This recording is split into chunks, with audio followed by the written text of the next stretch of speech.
friends, it's Pixie. Welcome back, or welcome. I am glad you're with me, and I hope you're doing well.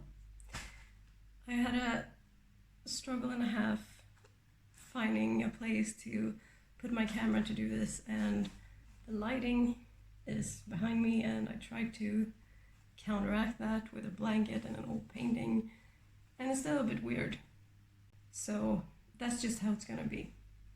Because I saw Emma Tobias, I will link her video that inspired me, do a summer reading wrap-up while she was painting. And I thought, wow, that's so fun and so chill. I want to do that. So I'm doing that. So, first things first, I didn't really read many books this summer, but that just means I'm gonna talk more about each one. I am incapable of being quick, but I did have a lot of 5 stars among those books that I did read, so that's pretty cool. So I think it's okay to start on May 31st, when I read We Are Okay by Nina LaCour. It's a young adult, and it's about a girl who she lost her mom when she was really young and grew up with her grandfather, and the book is about her coming to terms with his passing. And she's also a lesbian and has a really beautiful close friendship with her best friend that I really enjoyed. But I gave it 5 stars because it made me cry, and it made me cry because even though my trauma is really different from hers, I just really I found it very cathartic. So yeah, I cried. And Nina LaCour is a really skilled writer. I read one of her other books a few years ago, Everything Leads to You, and I didn't enjoy that one as much because it was very fluffy. I found the characters' lives were kind of too easy, which is a horrible thing to say because I historically have complained a lot about queer stories always being sad and tragic and all that. But I just didn't find it relatable, I guess. But so what was great about We Are Okay was that it was sad and tragic, but not because she was queer. It was just a thing that obviously impacted her life, but yeah. And after that, I read Dark Places by Gillian Flynn, which was another 5 star because, oh my god. I mean, everyone and their cat has read Gillian Flynn, I feel like. She's most famous for Gone Girl, which I haven't read. I did watch the movie, and now that I know the twists and turns, I don't know that I would get much out of reading the book. But if you have read it and seen it and you think I would, then please let me know. Dark Places is about a woman who, when she was 7 years old, her family was murdered, and she put her brother in prison for it. And it's called the Satanic Murders or something, because he was apparently, the murders took place in the late 80s, the Satanic Panic. And so So the book is about adult her starting to like uncover the past, and there were just a lot of things happening that I couldn't see coming, that were like it was really deeply unsettling and very sad, and but like in a really good way, I thought. I feel like it explores the kind of, I don't know how to phrase it properly, but like this family is really poor, and throughout the, because we get flashback bits, and through those we sort of explore how abject poverty can make you a kind of monster out of sheer desperation.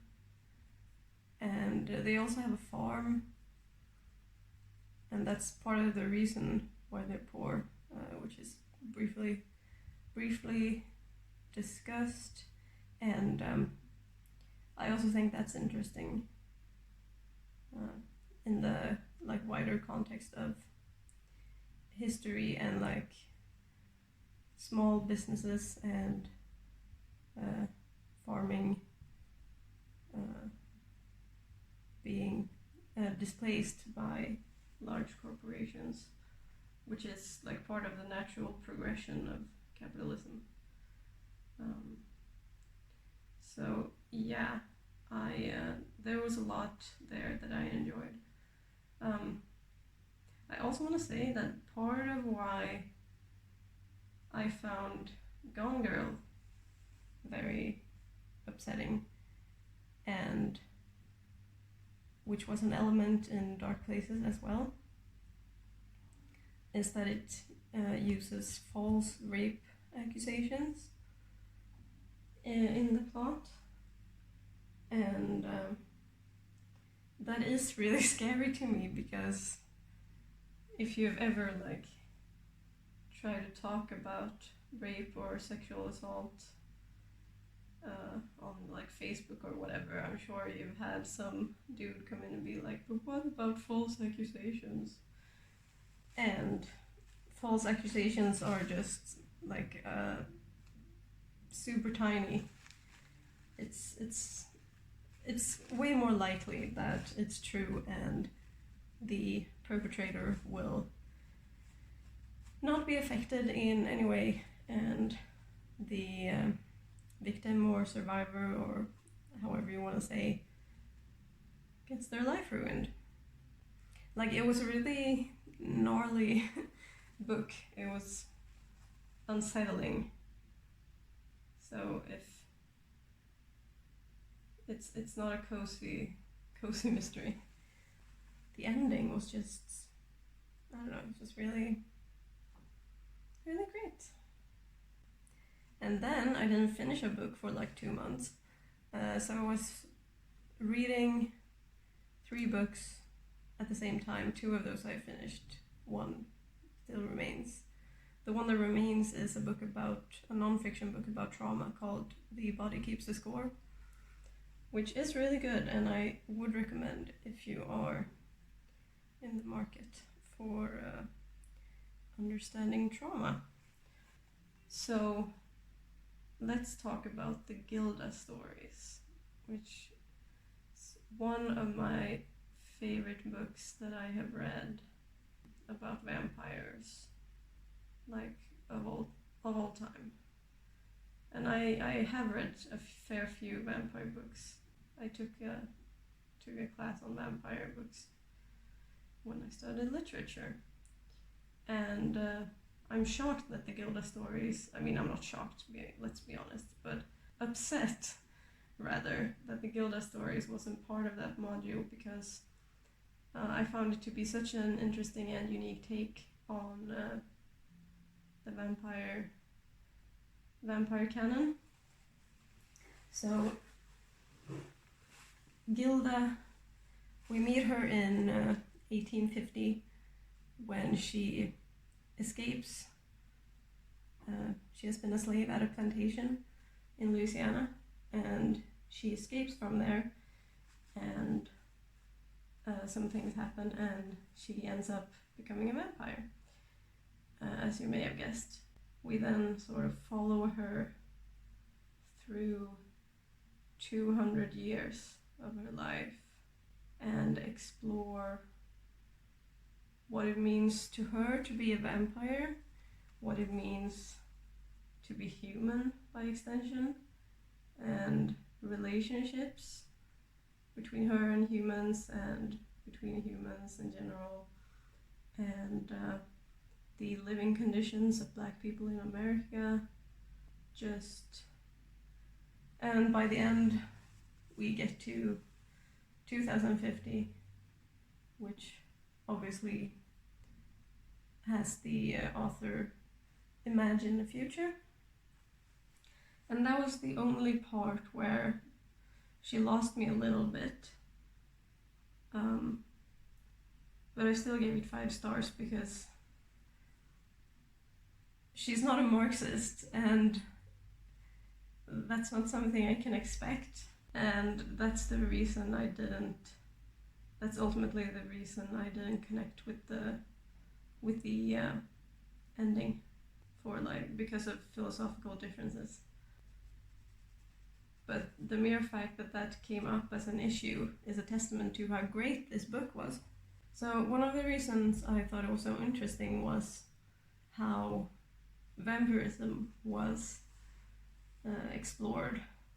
So in this world, vampires can be mindless killers, kind of like the evil vampires in Buffy. But they can also, and this is what Gilda does, the vampires have some kind of mind powers, and with those they can figure out what a person wishes for and dreams about, and give that to them in exchange for sucking their blood. And it made me think about Twilight and like vegetarian vampires, and I thought it was a much more interesting way to do it, I guess. I really loved how Joel Gomez writes about humans. It's a very tender book about humans and our silly lives and loves and longings. Oh, and Gilda is also a lesbian. I don't think I mentioned that, but she is. And that's just a nice little treat for me, personally. Then I finished reading my Marxist theory book, which was Ted Grant, The Permanent Revolutionary, which is a biography of Ted Grant, who founded the International Marxist Tendency, along with a few other comrades. But those comrades are still with us, and Ted isn't, unfortunately. And he started revolutionary work in the 1930s, and Alan Woods, who is one of the other important comrades in our tendency, details his political work, and in doing so gives a lot of political explanations of like world events from the 1930s up until the 2000s when Ted passed away. It contained a lot of interesting lessons and is a lot about the different kind of difficulties you can face when trying to build a revolutionary organization. So that was really great. Also 5 stars. Then I listened to a Swedish audiobook called Yarden by Kristian Lundberg, which is about working with your body, being exploited, being poor, class hate and class solidarity. And that was also really great. It was really beautifully written, I thought. It felt very, very personal and very sincere, heartfelt, I guess. Just, yeah, I appreciated that.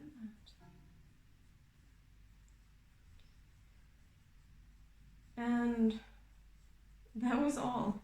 Like I said, not many books, but I have still managed to talk for 15 minutes. So the painting I'm working on, if you want to see, is a big, queer, happy painting that I started a long time ago at this point. It is about queer celebration and joy, and just in general how a better world is possible. I'm sort of thinking of the sun as like a sunrise, a new day dawning. Someone somewhere, I believe, referred to the Russian Revolution as a festival of the oppressed. And that's one inspiration behind this. So that's what I am working on right now. I've had a bit of a struggle time getting this done, and just with my health and everything in general. But I think things are starting to look up. So maybe I will make more videos. Or maybe not. We will see. Just don't expect anything. Just be pleasantly surprised when there's content. Alright, I think we must leave it there. I hope you enjoyed. Let me know if you've read any of the books I talked about and what you thought of them, or if you want to read any of them. I would especially love to talk to vampire nerds about the Gilda stories, because I am obsessed. Thank you for watching and hanging out with me while I painted. It was really nice. Thank you to my patrons, especially, for everything they do for me. It's super appreciated. I will see you next time. Until then, take good care of yourself, have fun, and create something. Goodbye!